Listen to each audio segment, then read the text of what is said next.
Fala pessoal, sejam muito bem-vindos ao Rural Talks, episódio 141. Para quem não conhece o Rural Talks ainda, ele é um podcast voltado ao agronegócio, onde nós trazemos para essa mesa toda a tecnologia emergente para conectar com o agro real, o agro que produz e que precisa de mais eficiência produtiva, ou seja, nós queremos produzir mais com menos e nós precisamos de tecnologia. A gente sempre fala que o agro real está aqui, o agro tecnológico está aqui.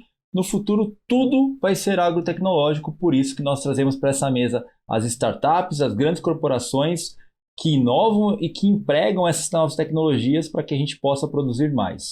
Não é isso, Amorim? É isso André aí. Amorim. Você falou, tá falado, rapaz. Tudo bem? Cada episódio um aprendizado. E hoje estamos aqui com uma pessoa muito especial. Eu não vou falar o nome, porque eu sei que eu não posso falar o nome. Eu tenho anúncios ainda aqui. Então depois eu volto. Então depois eu volto. Então vai.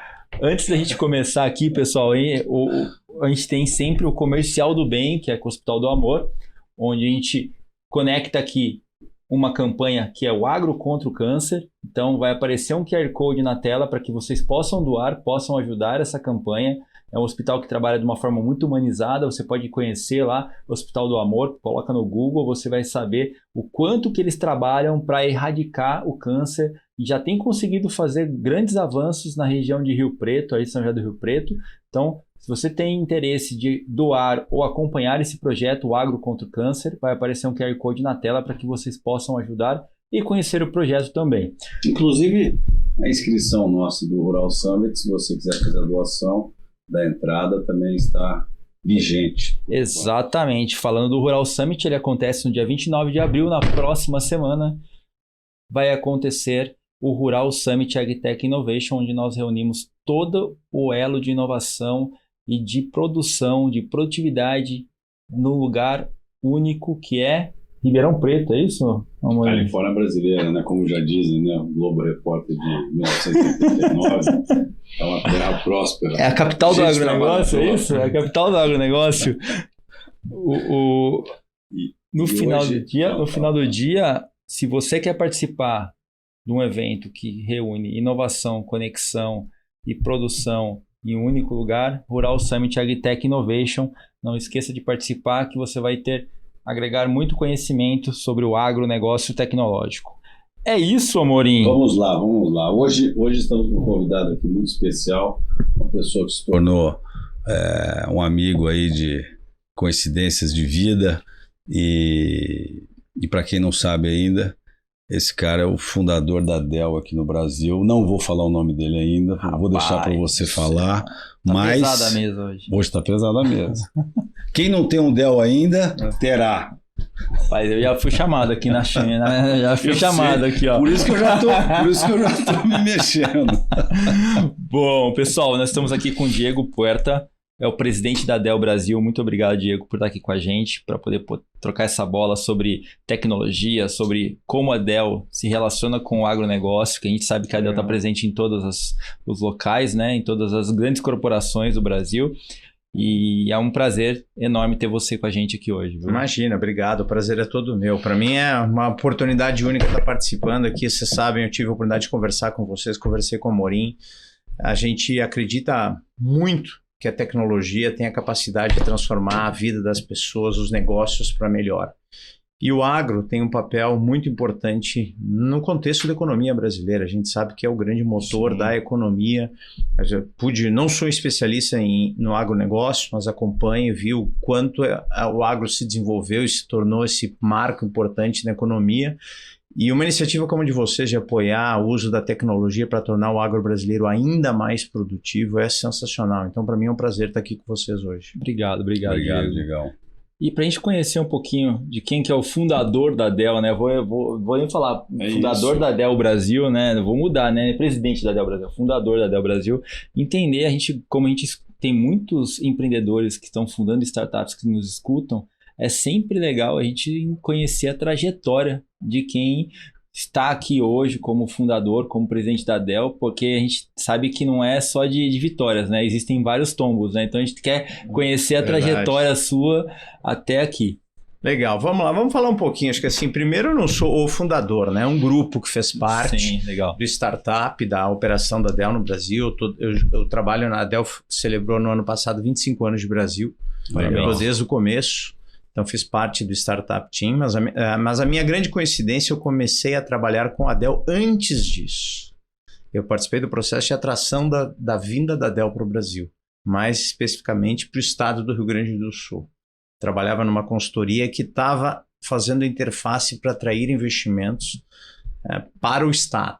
Legal. Então, eu era o gerente de projetos, a gente conversou com diversas empresas. A Dell foi uma das que se interessou, a conversa evoluiu. Eu já conhecia a Dell, que quando eu estudei fora eu tinha feito um trabalho sobre a companhia. E então, por causa de conhecer, eu fui designado líder do projeto.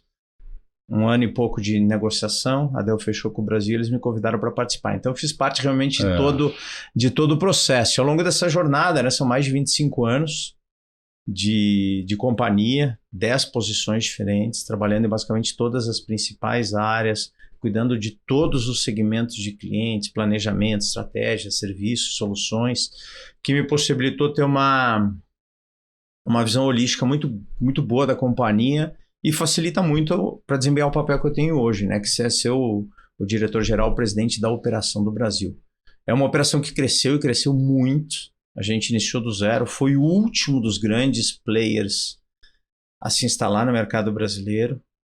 Em menos de uma década, a gente já era líder em quase todas as categorias. Em 15 anos, a gente já era líder em todas as categorias que a gente atua. Legal. Construímos uma percepção de marca muito forte, ou seja, a marca Dell no Brasil é uma marca premium, um posicionamento de marca até maior do que ela tem em outros países, um nível de experiência de clientes muito alto e com uma liderança muito grande, ou seja, em todas as categorias. Ou seja, a gente está falando do mercado corporativo. Sim. Hoje, se a gente fala de PC, são mais de 40%.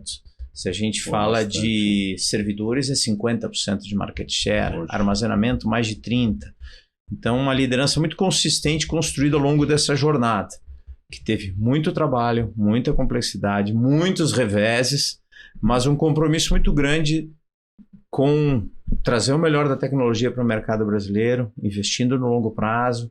E a gente pode até falar depois um pouquinho das razões por que eu acredito que a gente conseguiu construir uma operação tão bem estabelecida no Brasil. É isso que eu queria até aproveitar para perguntar. São 2 perguntas também, né? Mas assim, quem que era o líder na época quando vocês iniciaram o processo e qual foi a virada de chave? Por que né, que você colocou que você tem uma instalação muito, muito forte hoje? Qual foi a diferença, né? Como é que vocês conseguiram fazer essa mudança aí de mercado, né? Vamos lá, acho que essa é uma história bem interessante, porque assim, o líder de mercado, quando a gente tomou a decisão de instalar no Brasil, eram máquinas montadas. Quando a gente fala de PC, 76% do mercado era feito por equipamentos montados. Ou seja, o mercado útil para a gente era menos de um quarto. Então, quem não lembra de levar, os mais velhos como a gente, de levar o computador embaixo do braço para consertar, sabe-se lá quando ia voltar, se ia, se os dados estavam seguros ou não. Isso tudo a gente ficava na mão do técnico. Tinha que rezar e era isso. E para quem lembra disso, naquela época também, você comprava um equipamento no Brasil por um determinado preço, muito, muito caro. E você ia para os Estados Unidos, comprava o equipamento 2, 3 gerações mais nova, mais barato. Esse era o tipo de realidade do consumidor brasileiro quando a gente decidiu se instalar. E a nossa grande proposta era trazer como é que eu melhoro essa oportunidade. Porque o Brasil sempre foi um mercado grande, com potencial de consumo, só que era muito mal servido do ponto de vista de tecnologia. Não que não houvessem players locais, os nossos concorrentes estavam aqui, mas assim, ainda era pouca maturidade do ponto de vista de uso da tecnologia. E a gente veio com uma proposta de valor muito interessante, ou seja, a gente já com fábrica no Brasil, trazendo o conceito de serviço on-site para o mercado brasileiro, trazendo o que tinha de melhor do ponto de vista de produtos. A gente trouxe o que a gente chama de time to market, ou seja, para nós é muito complexo ficar gerenciando diferentes tipos de perfil. Uma máquina mais barata para um país. É um padrão para o mundo inteiro, serve todo mundo. Você tem um ganho de escala nisso. E a gente trouxe para o Brasil. Isso trouxe uma revolução no mercado. E ainda o conceito de venda direta, produzindo sob demanda. A gente foi muito bem... A nossa oferta caiu muito bem no mercado brasileiro. Legal. Tiveram vários percalços. O mercado brasileiro ele é difícil, é complexo, tem suas particularidades. A gente teve que... Eu diria que os primeiros 5, 7 anos foram aprendendo a complexidade local. Isso que eu ia te perguntar. Nesse começo, o equipamento era todo importado ou vocês já começaram a fabricar aqui no Brasil? A gente começou a fabricar desde o início. Desde o começo. Então, quando resolveu vir para o Brasil, você montou a... A gente montou a fábrica. Era a única fábrica, a única empresa que tinha fábrica própria. Ela começou no Rio Grande do Sul, em Eldorado do Sul. Tá. Depois, em 2007, ela veio para Hortolândia, onde é a nossa fábrica até hoje. Mas a gente começou montando. Começamos começo produzindo desktops, o computador aquele de mesa e notebooks, e a gente foi evoluindo, fazendo portfólio. Hoje, para vocês terem uma ideia, 2 dados que são muito importantes. A nossa fábrica hoje produz mais de 90% do que a gente vende no Brasil. E nós estamos falando de um faturamento bastante expressivo, bastante expressivo. E outro detalhe, o Brasil é o único país do mundo onde a Dell tem uma fábrica no país para atender apenas o país. Isso é mais devido à complexidade local do que necessariamente uma questão operacional. Mas essa é a regra, esse é o contexto necessário. A gente soube entender e se adaptar a ele. Conseguimos construir uma posição muito sólida, né, de liderança. Então, é uma trajetória muito consistente aqui. Isso não quer dizer que não houveram percalços vários, né, ao longo da jornada. Queria te perguntar, Diego, dado toda a sua experiência, que você acabou de citar uma das dificuldades no país tão complexo como o Brasil, né? O que significa liderar na prática uma Big Tech dentro dessa complexidade toda? Essa é uma pergunta bastante complexa. Vamos tentar definir ela por alguns pontos. O Brasil tem suas particularidades. Sim. E você precisa ter uma equipe local que conheça a fundo essas particularidades. Legislação, logística, as limitações, tudo isso. Como é que eu fatoro isso dentro do modelo de negócio da companhia? Como eu localizo sem perder o alinhamento? Porque esse acho que é um ponto importante. Eu não posso simplesmente construir alguma coisa à parte que não a conversa com... Não, com o resto. Tinha que ter consistência e cooperação global, mas entendendo a complexidade local. Trazendo cultura, formando talentos. Ou seja, então a gente foi aos poucos conseguindo criar dentro da nossa operação local um conceito de unidade, de operação, alinhamento à cultura, com os valores da companhia e mostrando que apesar, sim, muitas vezes a mídia mostrar um país complexo com todos os problemas, tem um mercado grande, que a gente consegue gerar valor nesse mercado, criar um posicionamento de marca e que vale a pena. Então, muitas vezes no passado a gente passava mais tempo explicando o Brasil lá para fora, por que o câmbio varia desse jeito, por que a lei...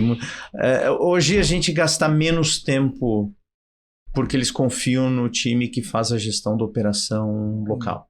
Esse é um ponto importante, né? Porque quando a gente fala com empresas globais, né, a gente sempre tenta entender qual que é a visão da empresa global perante o Brasil, qual que é a sua estratégia global, onde o Brasil se encaixa dentro dessa estratégia, né?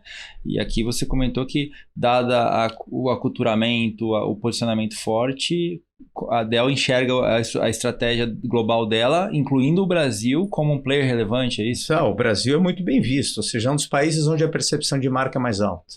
É um dos países que é líder em todas as categorias. É um polo exportador de talentos. A gente criou um dos 4 centros de desenvolvimento de tecnologia da Dell no mundo no Brasil. Ou seja, temos a fábrica aqui. Então, o Brasil tem as complexidades? Tem, mas isso é oportunidade para todos. Quem sabe operar as complexidades enxerga a oportunidade.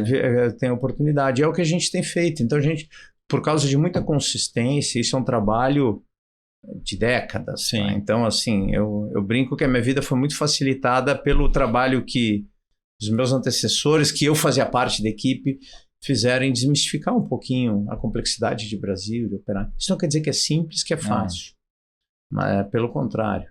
Mas acho que um ponto importante, se vocês forem analisar dados públicos de mercado, market share, Sim. de DC, por exemplo, você vai ver que em todas as grandes crises que houveram, seja as locais ou as mesas internacionais, a gente cresceu nesses períodos. Não. Porque o nosso comprometimento com o mercado, o compromisso com o mercado brasileiro é de longo prazo. A gente sempre olhou aqui, volta e meia, tá um pouquinho, o mercado está mais a risco, reduz um pouquinho, dá uma olhada, vai com calma. Quando vê oportunidade, acelera. AI é uma delas. Então a gente está vendo muita oportunidade. Então Por a que gente você acha que na crise crescia também? Na hora que estava todo mundo com o pé para trás. Porque eu acho que quando tem um plano de negócios consistente que olha ao longo prazo, você pode até não gostar de navegar a tempestade que você está passando. Mas você sabe onde quer chegar e os seus resultados, você vai ter que navegar essa dificuldade, mas o teu posicionamento está lá. E a gente nunca desinvestiu, mudou a estratégia radicalmente, a gente refinou, atualizou, repaginou, mas não é que assim, não está funcionando, troca todo mundo, muda a estratégia, sai desse negócio. Então, acho que consistência foi alguma coisa muito importante. E quando a gente fala de tecnologia, Amorim, tem um ponto muito... Vamos falar aqui do nosso foco, que é as agritechs. O cara vai investir a vida inteira dele num negócio, o cara está apostando provavelmente a vida inteira dele num negócio que vai estar extremamente alavancado em tecnologia. Você vai querer ter um parceiro que tenha estrutura, solidez, que você sabe que daqui a 10 anos vai poder estar com você. Que vai suportar, né? Que vai suportar. Então a gente viu que o mercado... Isso eu vou fazer um comentário, acho que vale até para outras áreas. Assim. O Brasil é um país grande, cheio de oportunidades, mas também é complexo, tem logística limitada. Isso é um empecilho. E a tecnologia é uma forma de você melhorar esses empecilhos sem investimento massivo. E o mercado viu quão importante é a tecnologia. O usuário, pessoa física, cara, o grau de adoção de novas tecnologias no Brasil é elevadíssimo. Então, a maturidade de adoção de tecnologia no mercado brasileiro cresceu muito. E com isso, a importância de ter um player de confiança. Então, assim, o Brasil, no final do dia, é um país pobre, com uma maturidade de tecnologia atrás dos países de primeiro mundo. Mas o player que tem o maior valor agregado, o ticket médio mais alto, é o líder nesse mercado. Se você fosse olhar e fazer uma projeção, acharia muito difícil ser um player de primeiríssima linha ser o líder. Mas essa é a realidade. Acho que então o mercado aprendeu a enxergar esse valor.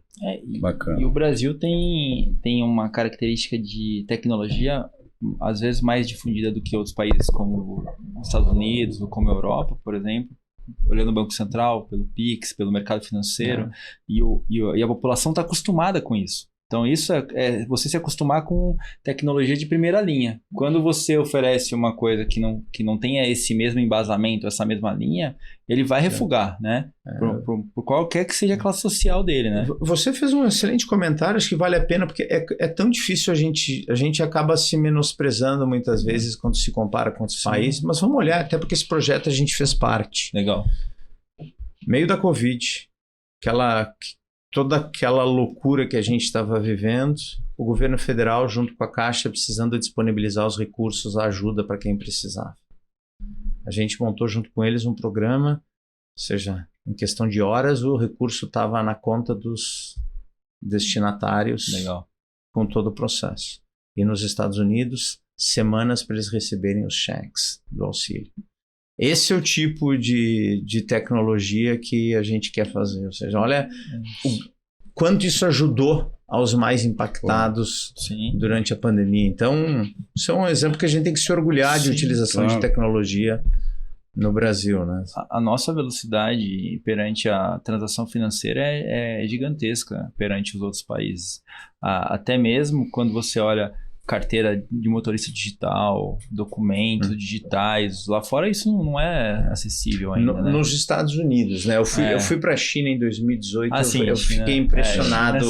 Em 18, tudo que a gente está fazendo hoje, eles já estavam usando lá. Eu fiquei impressionado. Não, isso é verdade. A China é outro planeta, né? Mas é legal você dizer isso, porque assim, aqui a gente tem olhado e tem conversado muito com a Dell, e vocês se posicionaram como uma parceira de inovação aberta do mercado, né? Então, como que vocês estão realmente conectando essas startups, as tecnologias emergentes, que a gente chama, né? Com o que a Dell hoje faz no mercado? Acho que esse é um ponto legal para a gente discutir um pouquinho. Legal, uma excelente pergunta. No Brasil, a gente criou uma operação muito bem estruturada, atendendo todos os perfis de clientes. Pessoa física, varejo, pequena empresa, médio negócio, grande empresa, governos, corporações globais. Mas dada a característica do mercado brasileiro, a gente viu que pequenas e médias empresas têm um potencial muito grande e uma carência ainda maior. Sim. Ou seja, é um mercado que demanda, precisa ser mais produtivo. E ele não era um mercado bem atendido, porque, ou seja, você é uma pequena empresa, você não podia ir bater na porta dos nossos concorrentes, ia ter que estar comprando um pedaço de cada parte da solução de cada um, ter que integrar isso. E a gente viu que tinha uma oportunidade da gente oferecer, até pelo tamanho do nosso portfólio, né? Dell é o único player que consegue ter solução do início ao fim, né? Do device de acesso até nuvem, segurança, network, servidores. A gente montou uma operação para atender essa pequena e média empresa direto. Legal. Falando com a Dell, tendo um ponto de contato. Esse segmento foi o que mais cresceu nos últimos 5 anos. Ou mais. Uns 5 ou 8 anos. Acho que desde que eu estou aqui, nos 5 anos, desde que eu estou no comando da operação, foi o que mais cresceu. E uma aderência enorme, se você for olhar market share, você vai ver que nossa liderança nesse segmento é ainda maior. Mas a gente começou a identificar no Brasil todo o momento de startups acontecendo. E a startup, apesar do tamanho ser de uma pequena empresa, ela tem uma demanda muito diferente de uma pequena empresa. São caras que conhecem tecnologia melhor do que meu time, na maior parte das vezes. E eles tinham uma demanda diferente. Então, é por isso que a gente criou, e a gente lançou no Brasil, foi uma iniciativa pioneira do Brasil, que a gente chama de Dell for Startups. A gente lançou isso na primeira edição do South Summit, lá no Rio Grande do Sul, que a gente criou uma estrutura dedicada a atender as startups. Ou seja, então, tendo não só recursos técnicos disponíveis, mas desde compartilhamento de melhores práticas, discutindo cases, até campanhas. Por exemplo, fui ao South Summit em Austin, a gente levou 4 startups que ganharam um concurso que a gente fez com o Caldeira, por exemplo. Então, a gente começou a conviver mais com eles para entender mais as necessidades deste mercado e ver como a gente atende eles melhor. Assim, eu vou dizer, estou muito satisfeito com tudo que a gente tem feito. Os feedbacks que a gente recebe desses empreendedores é fantástico. E eles têm uma demanda que é muito diferente da pequena empresa tradicional. Né? É muito específica, né? Eles têm umas necessidades que... E é legal a gente identificar isso no caso da Dell, mas também existem outras corporações que fazem o mesmo, esse apoio, né? Porque a gente não via isso no passado, né? Hoje existe isso, né? Você apoiar um pequeno empreendedor, colocar a mão, assim, cara, vai por aqui que é mais fácil, eu te dou suporte.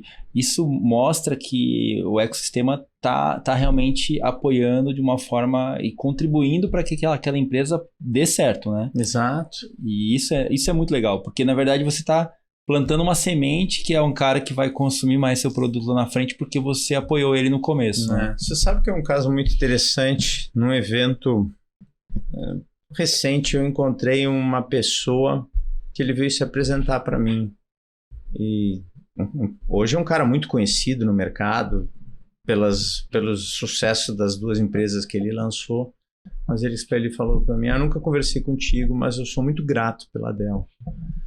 Lá desde o início, em 2017, a Dell fez um case com a minha empresa. Eu tinha 3, 4 funcionários, atendia uns clientes e vocês quiseram construir um case do nosso negócio. Então, para nós foi muito importante. A gente usava isso até para falar com os investidores, com os clientes, mostrando o tipo de parceria que a gente tem. Então, eu tenho um carinho enorme pela Dell. Desde então, a gente só usa a Dell. A gente deu risada, trocou os telefones e mantém contato até hoje com ele. É super legal. E tem vários casos, né, Moreira? A gente falou, acompanhar da tua empresa antiga lá, dos primeiros computadores até hoje, a gente atende eles toda a demanda. Sempre foi. Acompanhei os primeiros passos. Eu diria que a XP é o maior case de uma empresa que a gente acompanhou literalmente lá atrás, na salinha, quando o Guilherme e o Marcelo resolveram que não dava mais para usar a máquina usada de Lan House e começar a comprar alguma coisa melhor. E aí eles me ligaram e desde então a gente tem uma parceria. Então, isso é muito legal ver a jornada do cliente. Mas eu me lembro, a gente só vi Dell desde sempre, os escritórios que eu acabei montando. É mais difícil negociar lá, viu? Cada calor, cada vez. Mas no final você entregava.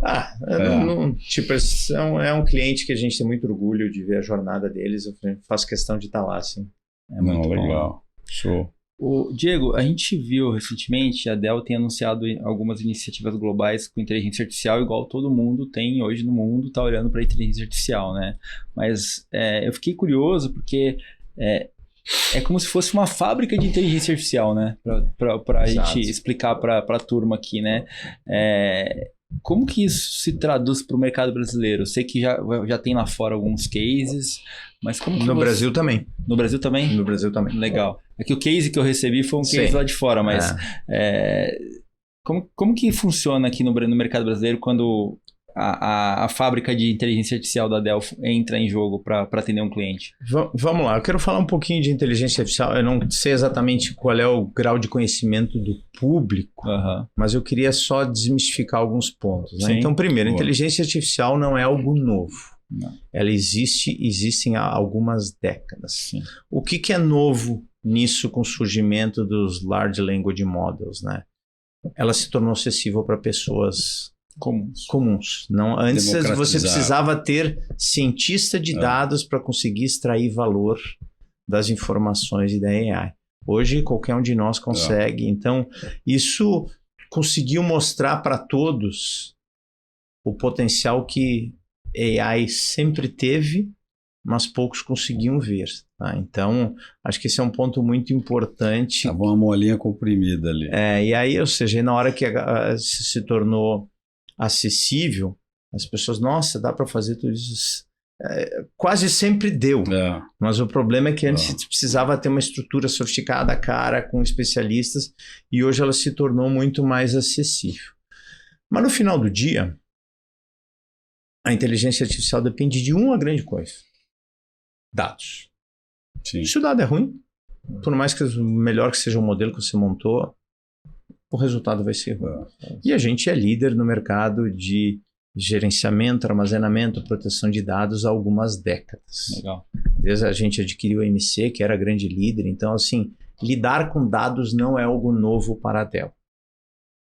Então, e o que aconteceu? Quando veio o advento dos Large Language Models, o modelo de computação, utilizando a sofisticação das GPUs para fazer o processamento dos dados, a gente também se fez valer de um posicionamento muito grande nosso, que o Jensen, que é o fundador da NVIDIA, é amigo pessoal do Michael Dell, eles se desenvolvem junto há algumas décadas.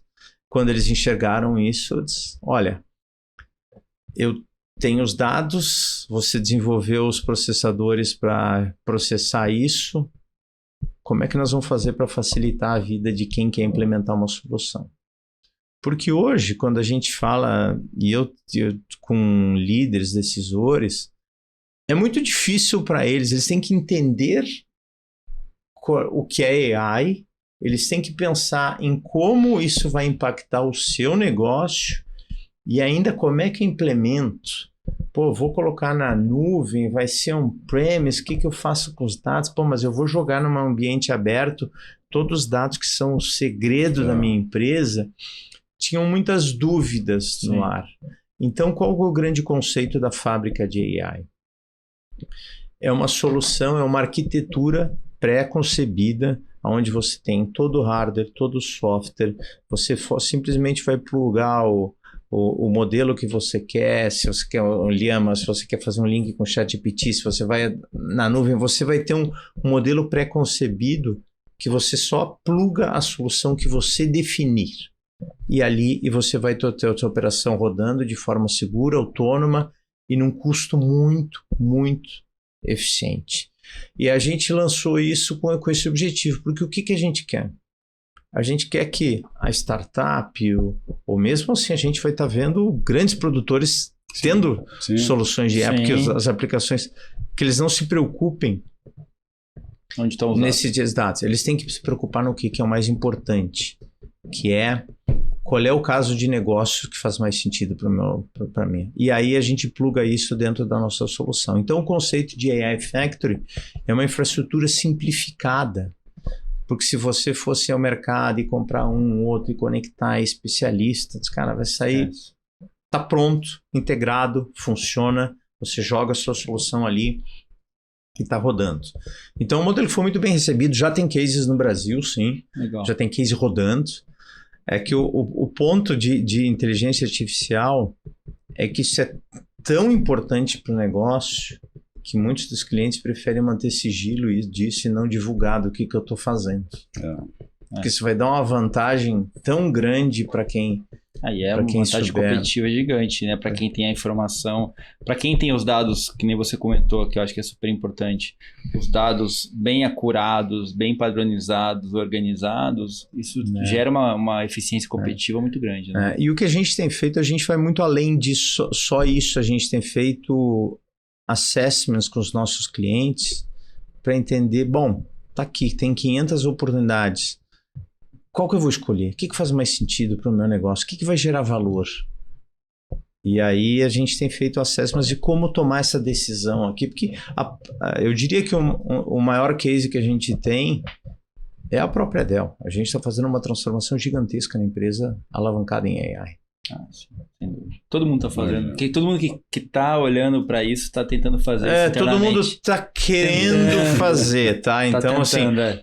Tá tentando, né? Eu diria que acho que a gente está muito bem avançado com relação à média. Legal, muito bom. No case interno. Inclusive, a gente vai ter um representante da Dell no nosso evento que vai falar sobre isso, né? Que é o Cláudio Pinheiro, né? Que é o Chief Data Officer lá. Ele é o cara para falar. Ele é o cara que vai falar, né? Ele que devia estar aqui, não eu.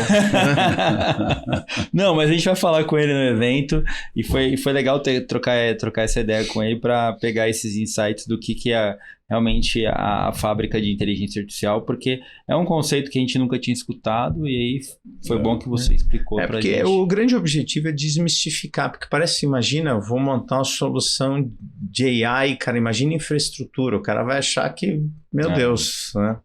É verdade. O cara preocupado com a produtividade por hectare lá vai ter que cuidar de data center. Não, isso parece complexo.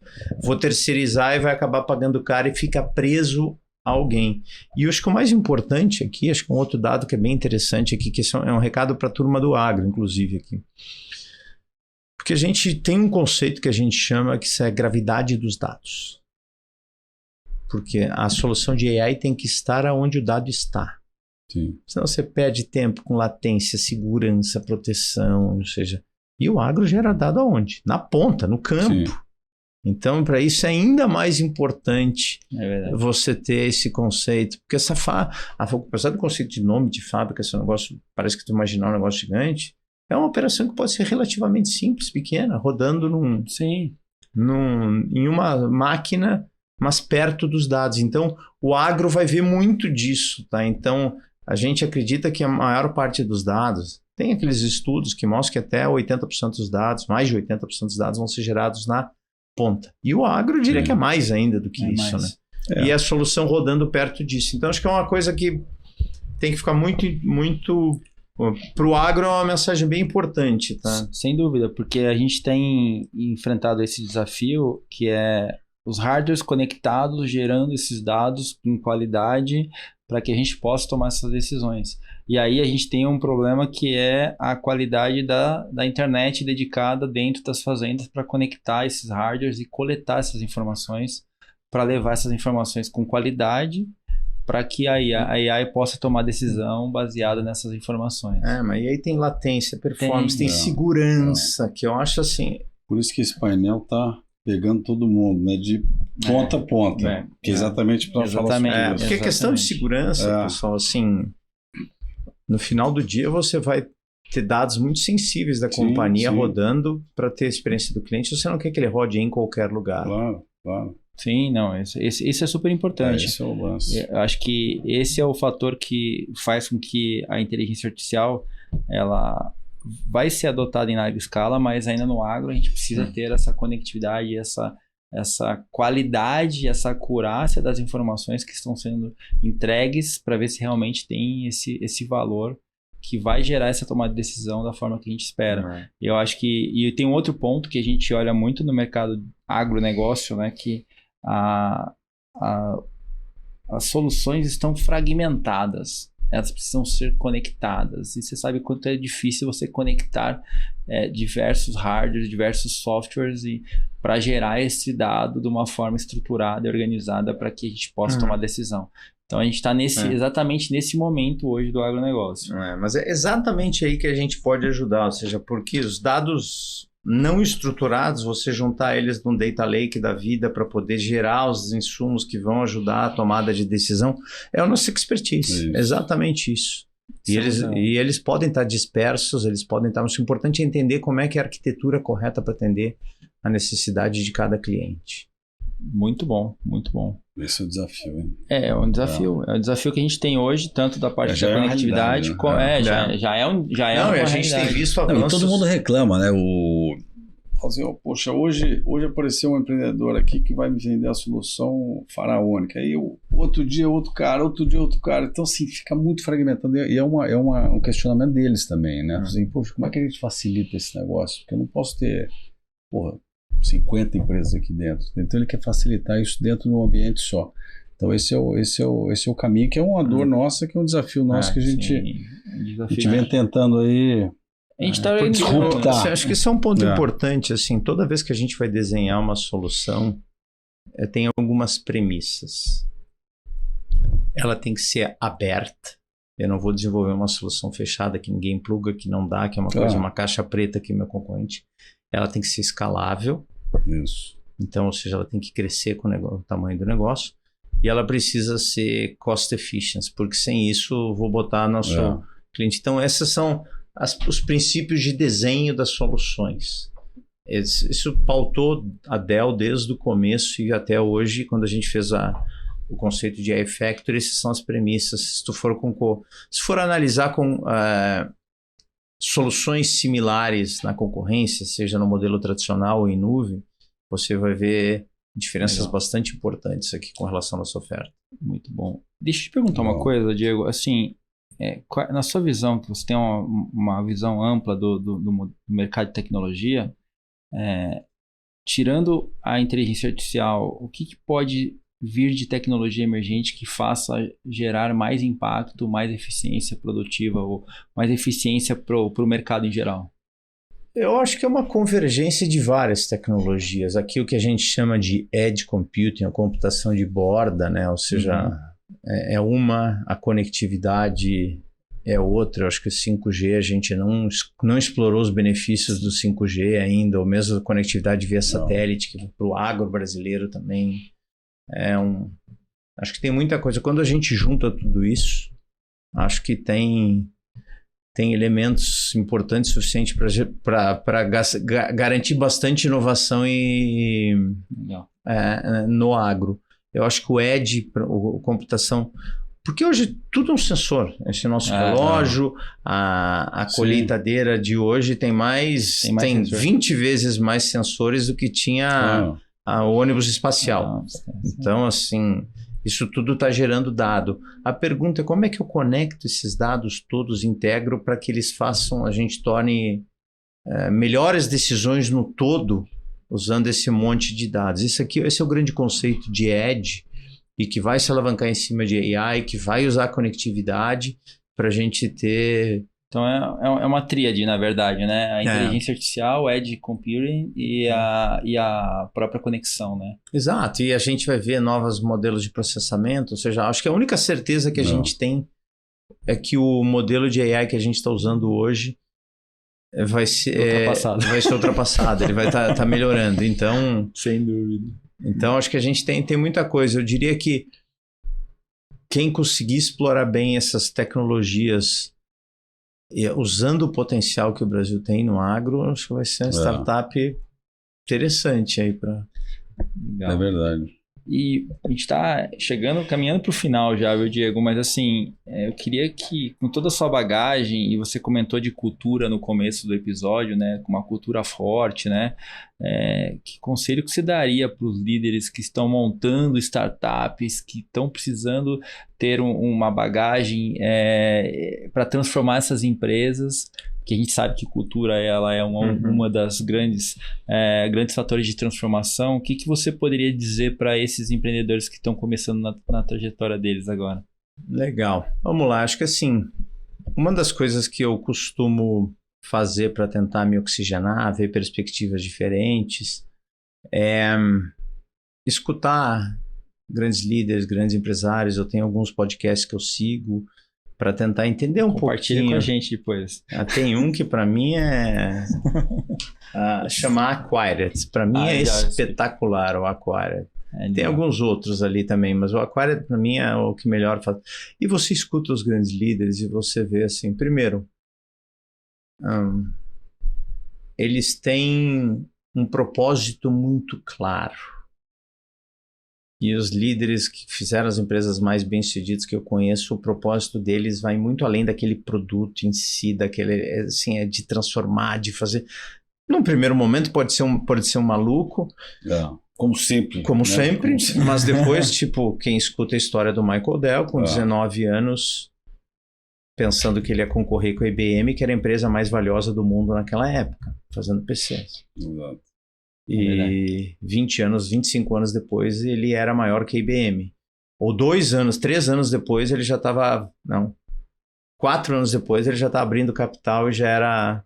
Cara, assim... É impressionante. São os caras que têm uma visão muito grande, muito clara de onde eles querem chegar, o que eles querem transformar.